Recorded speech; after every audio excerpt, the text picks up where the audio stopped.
ఏంటమ్మా? నాకు చెప్పకుండా ఇంటి ముందు ముక్కేడని కూడా గడపదాట్రు. అట్లాంటిది మీకెవరికి చెప్పకుండా ఎక్కడికి వెళ్ళుంటారు? ఏమా ఏ బాబు మీకెవరికైనా తెలుసా? తెలీదన్నా. అసలు సండే రోజు మాతో సినిమాకి రమ్మన్నా కూడా హాస్టల్ నుంచి బయటకు వచ్చేవాళ్లే కాదు. ఒకవేళ హైదరాబాద్ లో మీ బంధువులు ఎవరైనా ఉన్నారా? లేరమ్మా. నువ్వు ఊరుకోవే, మన పిల్లలకి హైదరాబాద్ కొత్తగానే తిరిగి వచ్చేస్తారులేవే. ఊరుకోవే, ఊరుకోమ్మా. పోలీస్ స్టేషన్ కి వెళ్ళి కంప్లైంట్ ఇద్దాం. జ్యోతి, వాళ్ళ రూమ్ నంబర్ ఎంత?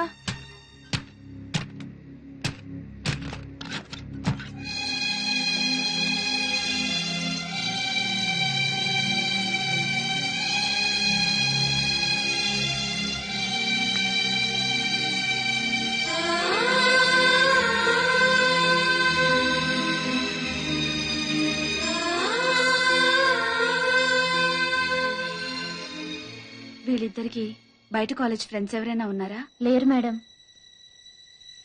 పోనీ బాయ్ ఫ్రెండ్స్? బాయ్ ఫ్రెండ్ మాత్రమే కాదండి, తను లేకపోతే నేను బ్రతకలేను. నాకు జయశ్రీ అంటే చాలా ఇష్టం డాడీ. నువ్వు మమ్మీ ఒప్పుకుంటే తనని పెళ్లి చేసుకుంటాను. నీ క్యాస్ట్ ఏంటమ్మా? నువ్వు నోరు ముయ్యరా. సారీ బావా, నీ క్యాస్ట్ ఫీలింగ్ ఎక్కువ కదా, అందుకని అలా అడిగాను. ఏ కులమైనా నాకు ఈ పెళ్లి ఇష్టం లేదు. మమ్మీ, నా కొడుకు డాక్టర్ అయితే కోడలు కూడా డాక్టర్ అవ్వాలని కోరుకున్నాను బాబు. అది కరెక్ట్ కాదు లేక, నువ్వు ఆడదానివి కాబట్టి నీ పెళ్లి మరో ఆడదాంతో జరిపించాడా మన డాడీ? సారీరా, ఒక నర్సుని ఇంటి కోడలుగా ఒప్పుకోను. డాడ్, నీకు ఆల్రెడీ పెళ్లి కూడా ఫిక్స్ చేశాం. మేం కావాలనుకుంటే ఈ నర్సును మర్చిపో, ఈ నర్సే కావాలనుకుంటే మమ్మల్ని మర్చిపో. ఆఫ్టర్ ఆల్ 4 ఏళ్ల మా ప్రేమ కోసం 25 ఏళ్లు పెంచిన మీ ప్రేమను దూరం చేసుకోలేను. మీ పెద్దల కోసం మా ప్రేమను త్యాగం చేస్తాం డాడీ.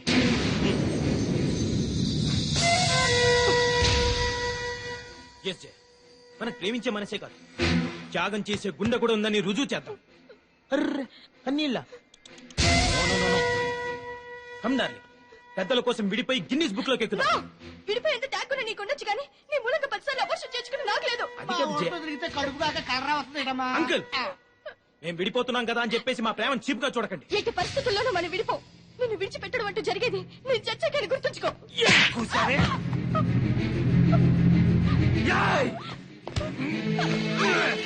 నన్ను బెదిరిస్తావా? నన్ను బ్లాక్ మెయిల్ చేస్తావే? నిన్ను ఎలాగే చేస్తావా? బెదిరిస్తావా నన్ను?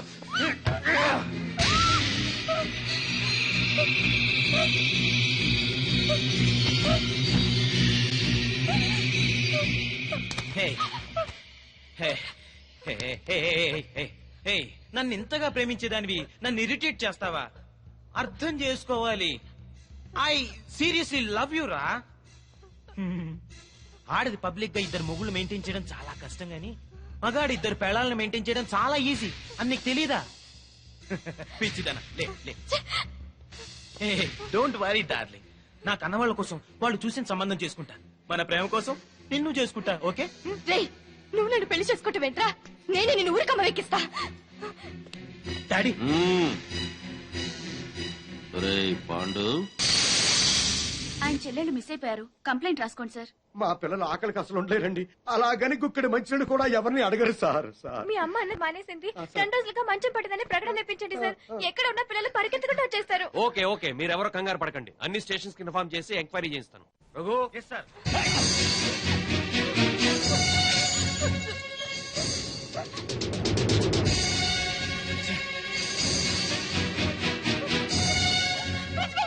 స్వామి వాడు హాస్టల్లోనే ఉంటారు. అవును.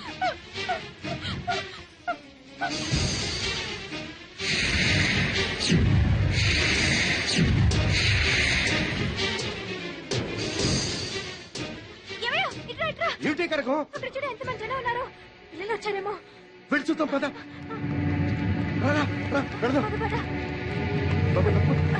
తప్పకుండా.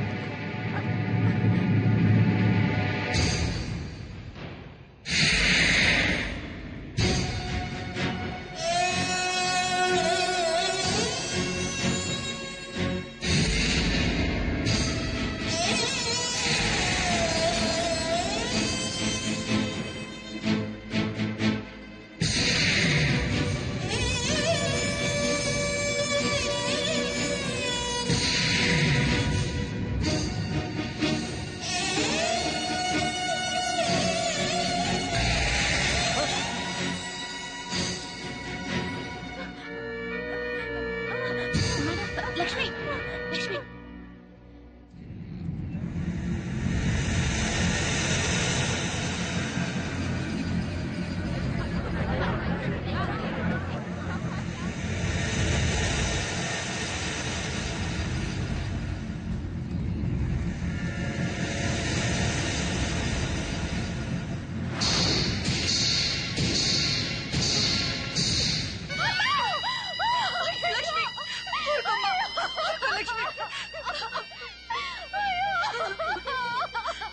లక్ష్మి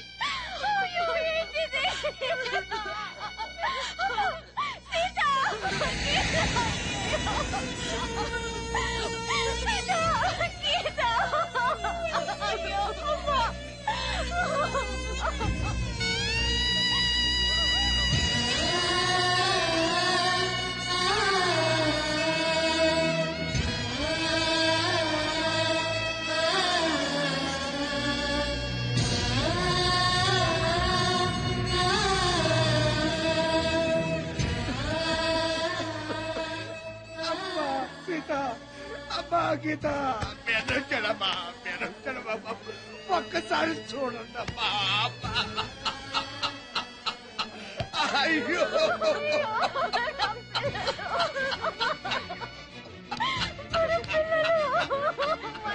అయ్యో అమ్మా సీత అమ్మా గీత మీ అమ్మొచ్చింది ఒక్కసారి చూడండి అమ్మా ఒక్కసారి ఎంత చేసింది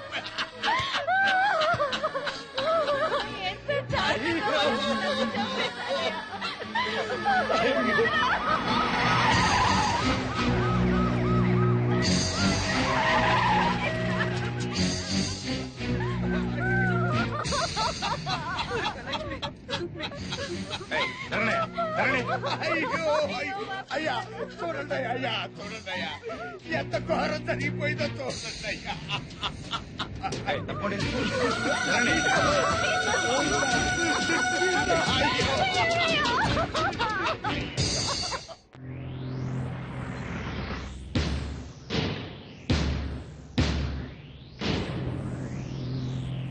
సార్ సీత గీత అనే మెడికల్ కాలేజీ స్టూడెంట్స్ హత్య చేయబడ్డారని నా క్లయింట్ ఆనంద్ అతని తండ్రి Koteswararao state club owner Bapineedu గారు ఇంకా ఎవరో ఊరు పేరు తెలియని టాక్సీ డ్రైవర్ కలిసి ఈ హత్యలు చేశారని సిస్టర్ జయశ్రీ గారు సాక్ష్యం చెప్పడానికి వచ్చారు.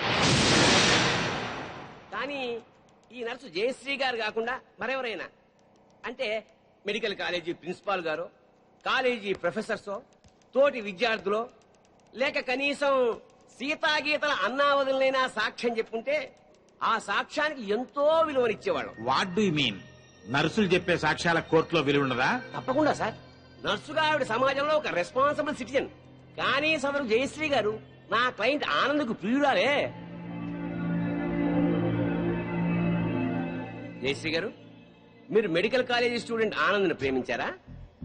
గంగిరెద్దులా తలూపుతేలా సమాధానం చెప్పండి. ప్రేమించాను మరి ఆనంద్ మిమ్మల్ని ప్రేమించాడా? అనే చెప్పాడు. అని చెప్పిన ఆనంద్ మిమ్మల్ని తన తల్లిదండ్రుల దగ్గరికి తీసుకెళ్లి మీ ప్రేమ గురించి చెప్పాడా? చెప్పాడు. మీ మీద ప్రేమ లేకపోతే వాళ్ళ దగ్గరికి తీసుకెళ్లాడు కదా. సో ఆనంద్ మిమ్మల్ని సిన్సియర్ గా ప్రేమించాడు. ఆనంద్ తల్లిదండ్రులు ఏమన్నారు? మా పెళ్లికి ఒప్పుకోలేదు. సార్, ఒక పెద్దింట్లో పుట్టిన ఒక్కగానొక్క కొడుకు ఒక పెద్దింటి అమ్మాయినే పెళ్లి చేసుకోవాలనే సగటు తల్లిదండ్రుల స్వార్థంతో ఆనంద్ తల్లిదండ్రులు ఈ పెళ్లికి ఒప్పుకోలేదు. 3 ఏళ్ల వీళ్ల ప్రేమ కన్నా 25 ఏళ్ల తల్లిదండ్రుల ప్రేమ గొప్పదని ఫీల్ అయ్యి మన ప్రేమని త్యాగం చేద్దామని చెప్పాడు సార్ ఆనంద్. చెప్పాడా జయశ్రీ గారు? చెప్పాడు. వీళ్ళ ప్రేమ గురించి పెళ్లి గురించి కాదండి ఈ case. Here is the point sir. నా క్లయింట్ ఆనంద్ కి ఒక గొప్పింటి అమ్మాయితో పెళ్లి ఫిక్స్ అయింది. So what? తనకు దక్కని ఆనంద్ ఇంకెవరికి దక్కకూడదన్న చీప్ ఫీలింగ్ తో ఏ సంబంధము లేని ఈ జంట హత్యల కేసుని నా క్లయింట్స్ మీద రుద్దాలని చూస్తోంది సార్ ఈ జయశ్రీ. అంత అబద్ధం సార్. నిజం నిజం నిజం. అంత ఖచ్చితంగా ఎలా చెప్పగలరు?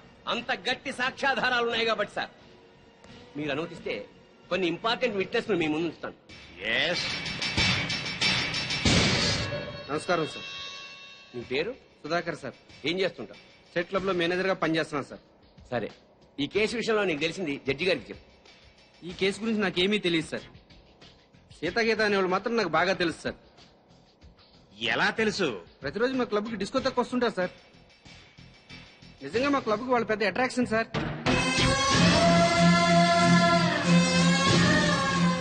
నిన్న సాయంత్రం కూడా చాలా అందంగా తయారై మా క్లబ్ లో ఉన్న డిస్కోకి వచ్చారు సార్. Are you sure? వాళ్ళతో మాట్లాడాను సార్. వాళ్ళు మినీ డ్రెస్ వేసుకుని డాన్స్ చేస్తుంటే ఏం అప్లై వచ్చిందో తెలుసా సార్? నిన్న సాయంత్రం కూడా క్లబ్కి అమ్మాయిలు 4 రోజుల క్రితమే హత్య చేయబడ్డారని, వాళ్ళ శవాల్ని గుర్తుపట్టడానికి కూడా వీలు లేకుండా కాల్ చేశారని నా క్లయింట్స్ మీద కేసు పెట్టడం హాస్యాస్పదం sir. No no no no no. Sakshi పనిచేస్తున్న స్టేట్ క్లబ్ ఓనర్ కి ఈ కేసులో ముద్దాయికి సంబంధం ఉంది కాబట్టి మీరు చెప్పేదాన్ని అంత స్ట్రాంగ్ గా కన్సిడర్ చేయలేం. అంతకన్నా బలమైన ఆధారాలుంటే ప్రవేశపెట్టండి. మీ పేరు? పెద్దిరెడ్డి సుబ్బారెడ్డి. ఏం చేస్తున్నారు? గవర్నమెంట్ జనరల్ హాస్పిటల్లో డాక్టర్ గా పనిచేస్తున్నారు. ఈ పోస్ట్ మార్టం చేసింది మీరేనా? నేనేనండి. ఆ బాడీస్ మెడికల్ కాలేజ్ స్టూడెంట్ సీతాగీతలవే కదా? కాదు సార్, సీతాగీతల వయసు 18 సంవత్సరాలని తెలుస్తుంది సార్. పోస్ట్ మార్టం రిపోర్టు ప్రకారం 35 ఏళ్ళు ఉంటుంది సార్. సో ఈ డెడ్ బాడీస్ వాళ్ళవి అయ్యే అవకాశమే లేదు సార్.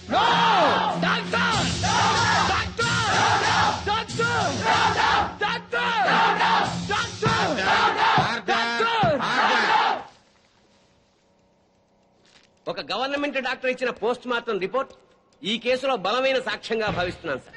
పరిశీలించండి.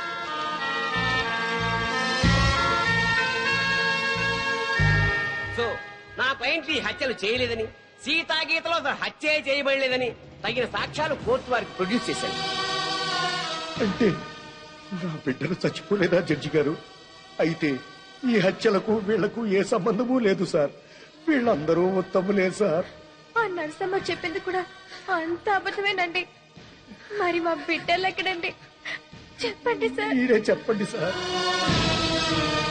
నా బిడ్డలు హత్య చేయబడినప్పుడు మరి వాళ్ళెక్కడ సార్?